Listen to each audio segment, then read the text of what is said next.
എന്തുകൊണ്ടാണ് ഉടമ്പടി ഉണ്ടാവണത്? എൻ്റെ മക്കളെ മനസ്സിലാക്കണം. എന്തുകൊണ്ടാണ്? ദൈവം സ്നേഹമായത് കൊണ്ടാണ് ഉടമ്പടി ഉണ്ടാകണത്. 1 യോഹന്നാൻ 4:8 ദൈവം സ്നേഹമാകുന്നു. ഈ സ്നേഹമായ ദൈവം എന്ത് വിചാരിക്കും? ഈ സ്നേഹം സ്ഥായിയാകണം, സ്ഥിരമാകണമെന്ന് ആഗ്രഹിക്കും. പറഞ്ഞ മനസ്സിലായില്ലേ? ഉടമ്പടിയിലെ ദൈവിക ലക്ഷ്യങ്ങൾ അറിയണം. അല്ലെങ്കിൽ നിങ്ങൾ ഓർക്കും ഇതെൻ്റെ ജോലി വായിക്കുന്ന പരിപാടിയാണ്, സ്ഥലം വിൽക്കുന്ന പരിപാടിയാണെന്നൊക്കെ വിചാരിക്കും. അല്ല, ഉടമ്പടിയുടെ ദൈവിക ലക്ഷ്യം എന്താണ്? എനിക്ക് നിന്നോടുള്ള ബന്ധം സ്ഥായിയാണെന്നറിയാൻ വേണ്ടി ഞാൻ നിന്നോട് ഉടമ്പടി ചെയ്തെന്ന്. ഐസയ 55:3 ഐസയ 55:3 എനിക്ക് നിന്നോടുള്ള സ്നേഹം സ്ഥായിയാണെന്ന് നീ അറിയാൻ വേണ്ടി ഞാൻ നിന്നോട് ഉടമ്പടി ചെയ്തു. ഇടയ്ക്കിടയ്ക്ക് വിട്ടുപിടിക്കുന്ന സ്നേഹം അല്ലെന്നർത്ഥം. സ്ഥായിയായ സ്നേഹമാണ്. പ്രാർത്ഥിച്ച കർത്താവ് ദൈവമേ, അങ്ങയോട് എനിക്കുള്ള സ്നേഹവും അങ്ങയ്ക്ക് എന്നോടുള്ള സ്നേഹവും സ്ഥായിയായിരിക്കുവാൻ ഞാൻ ചെയ്ത ഉടമ്പടി പാലിക്കുവാൻ ദൈവ സ്നേഹത്താൽ അഭിഷേകം ചെയ്യണമേ. ഹല്ലേലൂയ. അപ്പൊ എൻ്റെ മക്കള് ദൈവത്തിന്റെ മനസ്സിലിരിപ്പ് അറിയണം. എന്താ കാര്യം? ദൈവം ഉദ്ദേശിക്കുന്നത് സ്ഥായിയായ സ്നേഹം നീയും നിന്റെ ദൈവവുമായിട്ടുണ്ടാകാൻ വേണ്ടിയാണ് ഉടമ്പടി ചെയ്തിരിക്കുന്നത്. അതുകൊണ്ടാണ് എബ്രാഹത്തോട് പറയണത്, എൻ്റെ മുമ്പിൽ നിന്ന് നീ പോയേക്കരുതെന്ന് പറയണത്. എബ്രാഹത്തോട് എന്താ പറയണത്? ഉൽപ്പത്തി 17:1 എന്താ പറഞ്ഞിരിക്കണത്?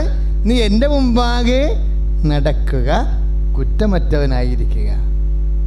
അപ്പം ദൈവത്തിൻ്റെ മുമ്പിൽ നിന്ന് പോകാതിരിക്കാൻ ദാവീദ് ഇടയ്ക്ക് ഈ ഉടമ്പടി അനുസ്മരിപ്പിക്കും. ദാവീദ് പറയും, കർത്താവേ, തൻ്റെ യോഗ്യത പോകുമ്പോൾ ദാവീദ് അവസാനത്തെ തുറപ്പെടുക്കണതാണ്, കർത്താവേ അങ്ങയുടെ ഉടമ്പടിയെ അനുസ്മരിക്കണമേ. എല്ലാ പിതാക്കന്മാരും പ്രാർത്ഥിക്കണത് അങ്ങനെയാണ്. എല്ലാ പ്രവാചകന്മാരും പ്രാർത്ഥിച്ചത് അങ്ങനെയാണ്. എങ്ങനെയാണ്? കർത്താവേ അങ്ങയുടെ ഉടമ്പടിയെ അനുസ്മരിക്കണമേ, അങ്ങ് ദൈവത്തോട് അങ്ങ് ചെയ്ത വാഗ്ദാനങ്ങളെ. അതുകൊണ്ട് അബദ്ധം പറ്റിയപ്പോൾ ദാവീദ് എന്താ പറഞ്ഞത്? കർത്താവേ അങ്ങയുടെ മുമ്പിൽ നിന്ന് എന്നെ തള്ളിക്കളയരുതേ.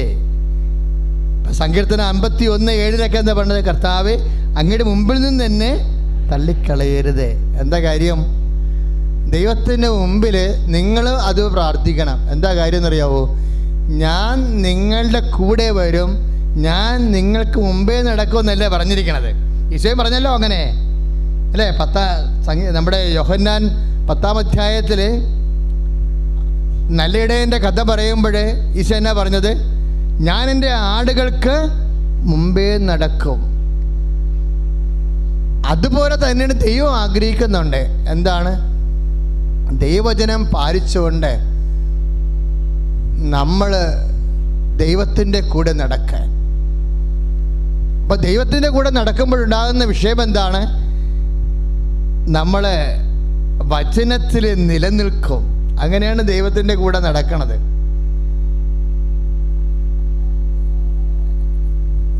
ഇപ്പം മുന്തിരിച്ചെടിയുടെ ശാഖകളുടെ കഥ പറയുമ്പോൾ ഈശോ പറയും, എൻ്റെ വചനം നിങ്ങളിൽ നിലനിന്നാൽ നിങ്ങൾക്ക് ഇഷ്ടമുള്ളത് ചോദിക്കാം.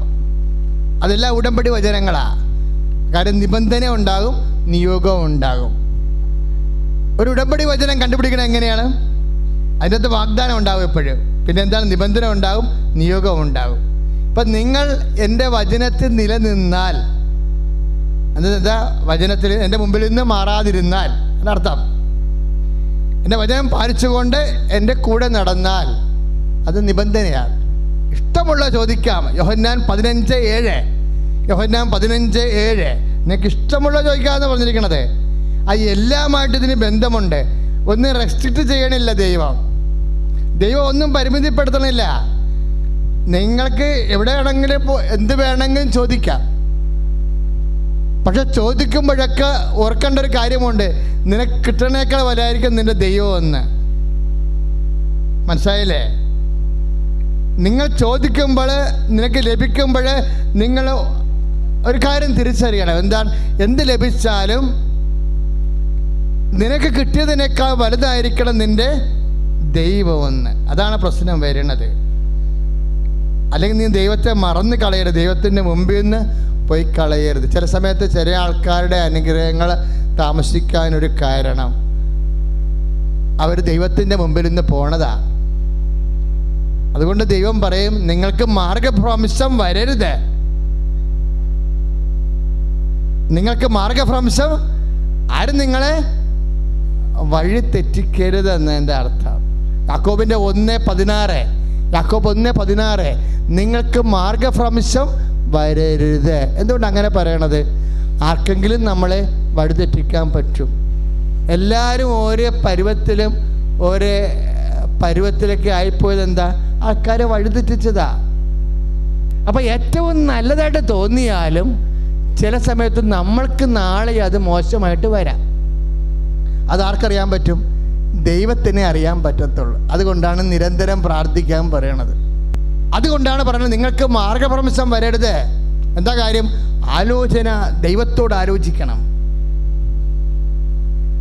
ദൈവത്തിന് പണ്ട് മുതലുള്ള പരിപാടിയാണ് ആലോചന പറഞ്ഞു തരിക എന്നുള്ളത്. എല്ലാ കാര്യത്തിലും ഇടപെടും. അതുകൊണ്ടാണ് help those who have all kind of troubles. Paulose പോലും പറഞ്ഞത് എന്താണ്? എബ്രഹാം പറഞ്ഞ വാക്ക് തന്നെയല്ലേ, എല്ലാ തരത്തിലും പ്രയാസം അനുഭവിക്കുന്നവരെ സഹായിക്കുവിൻ എന്ന് പൗലോസ് 1 കൊരിന്ത്യർ 1:4 പറയുന്നുണ്ട്. അതുതന്നെയാണ് ഉൽപ്പത്തി 24:1 എബ്രഹാത്തെ ദൈവം എല്ലാ കാര്യങ്ങളിലും അനുഗ്രഹിച്ചു. എല്ലാ കാര്യങ്ങളും അനുഗ്രഹിക്കണം. ദൈവത്തോട് ആണ് നീ ആലോചന ചെയ്യേണ്ടത്. ദൈവം എങ്ങനെയാണ് പറയണത്? ഞാൻ നിന്റെ മുഖത്ത് നോക്കി നിന്നെ ഉപദേശിക്കുമെന്ന്. ഇപ്പം ദൈവം ഉപദേശിച്ച് കഴിഞ്ഞാൽ നാളെ കാലങ്ങൾ എന്തെങ്കിലും വരികയാണെങ്കിൽ, ഇപ്പം നേഴ്സുമാരുടെ ഒരു വിഷയം വന്നില്ലേ, കർത്താവിന് ഉപദേശം ചോദിച്ചായിരുന്നു. ഒരു 3 കൊല്ലം മുമ്പ് കർണാടകത്തിലെ കുറേ കോളേജുകൾ അടച്ചുപൂട്ടി, നഴ്സിംഗ് കോളേജുകൾ. എന്താ കാര്യം? All India medical institute, nursing ഇൻസ്റ്റിറ്റ്യൂട്ടിൻ്റെ അക്രഡിഷൻ ഇല്ല എന്നുള്ളതാണ്. അപ്പോൾ അവിടെ പോയ കുഞ്ഞുങ്ങളൊക്കെ ചില ആൾക്കാർ പഠനം നടത്തി, ചിലർ ഉടമ്പടി ചെയ്തിട്ടുണ്ടായിരുന്നു. ഉടമ്പടി ചെയ്തൊരു കൗൺസിലിങ്ങിന് വന്നപ്പോൾ എന്നോട് ചോദിച്ചു, അച്ഛാ എന്നാ ചെയ്യുമെന്ന് ചോദിച്ചു. അപ്പോൾ ഞാൻ മെസ്സേജ്, കർത്താവ് ഇത് എന്നേക്കുമായിട്ട് പൂട്ടിയിടുകയാണോ? അതായത് ഇതിന് നിയമങ്ങൾ ഭേദഗതി വരുമോ? ഈ കുഞ്ഞുങ്ങൾ 4 ലക്ഷം രൂപയൊക്കെ പഠിക്കാൻ പോയ കുഞ്ഞുങ്ങൾ തിരിച്ചു പോരേണ്ടി വരുമോ? അവരിനി എന്ത് ചെയ്യുമെന്ന് ചോദിച്ചപ്പോൾ കർത്താവ് പറഞ്ഞ സാധനം തിരിച്ചു തരുമെന്ന്. അതെല്ലാം തുറന്നു വരും മക്കളെ എന്ന് പറഞ്ഞു. ഞാൻ പറഞ്ഞു, ഒരു കുഴപ്പമില്ല, നീ പോകുന്ന കോളേജ് പഠിത്തം ഉണ്ടെങ്കിൽ പഠിക്കുക. നീ സർട്ടിഫിക്കറ്റിനെ കുറിച്ച് ഒന്നും തീരുമാനിക്കേണ്ട കാര്യമില്ല.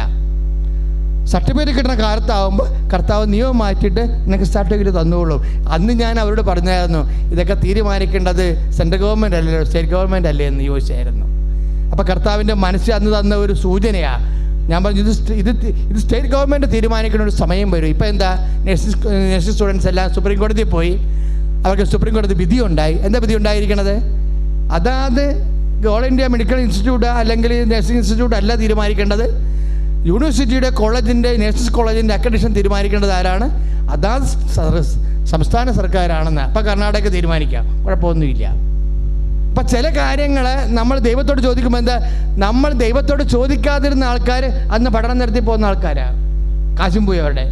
നമ്മൾ ദൈവത്തിൻ്റെ തിരുസേനയിൽ നിൽക്കുമ്പോൾ എന്താണ്, ഞാൻ മുഖത്ത് നോക്കി നിന്നെ ഉപദേശിക്കുമെന്നല്ല പറഞ്ഞിരിക്കുന്നത്. 32-ാം സങ്കീർത്തനത്തിൽ 8-ാമത്തെ വചനം. നമ്മൾ കൗൺസിലിംഗ് എന്ന് പറഞ്ഞാൽ എന്താ? ഉപദേശമാ. കൗൺസിലിങ്ങിന് മലയാളം നോക്കിക്കഴിഞ്ഞാൽ നിങ്ങൾക്ക് അറിയാം, ഉപദേശം എന്നതിൻ്റെ അർത്ഥം. ആരാ ഉപദേശിക്കേണ്ടത്? കർത്താവ് ഉപദേശിക്കണം. കർത്താവ് ഉപദേശിക്കണം. കർത്താവ് എങ്ങനെ ഉപദേശിക്കണത്? ഞാൻ നിൻ്റെ മുഖത്ത് നോക്കി ഞാൻ നിന്നെ ഉപദേശിക്കുമെന്ന് 32:8 സങ്കീർത്തനത്തിലെ.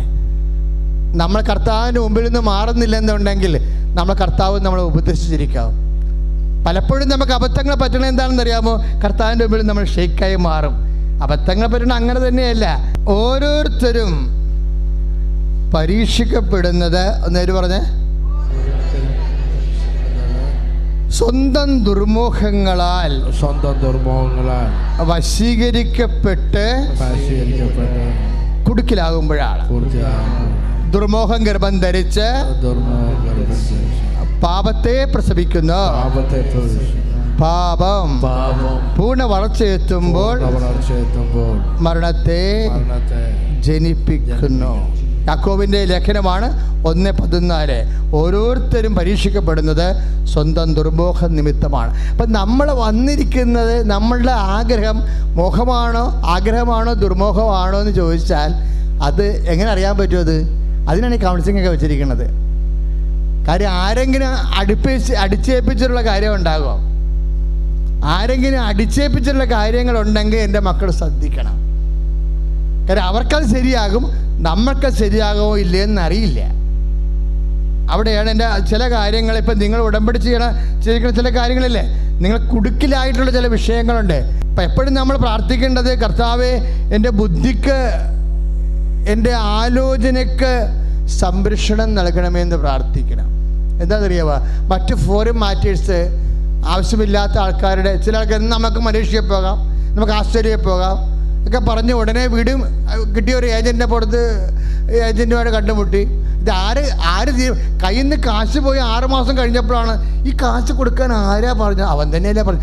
ഈ ആളെ കൊണ്ടുവന്ന ആരാ, ഇപ്പോഴാണ് തിരക്കണത് ഓരോ കാര്യങ്ങൾ. അപ്പം തിരക്കില്ല, അപ്പം ബോധമില്ലായിരുന്നു, കുടുക്കിലായിപ്പോയി ഓരോരുത്തരുടെ. അപ്പം നമ്മളെപ്പോഴും നോക്കണം, അതായത് നിങ്ങളുടെ ചിന്തകളെയും ഹൃദയത്തെയും കർത്താവായ യേശുക്രിസ്തുവിൽ സംരക്ഷിക്കുമെന്നൊരു വചനമില്ലേ? എന്താണ്? എപ്പോഴും സന്തോഷത്തോടെ ഇരിക്കുവിൻ എന്ന് പറഞ്ഞേ,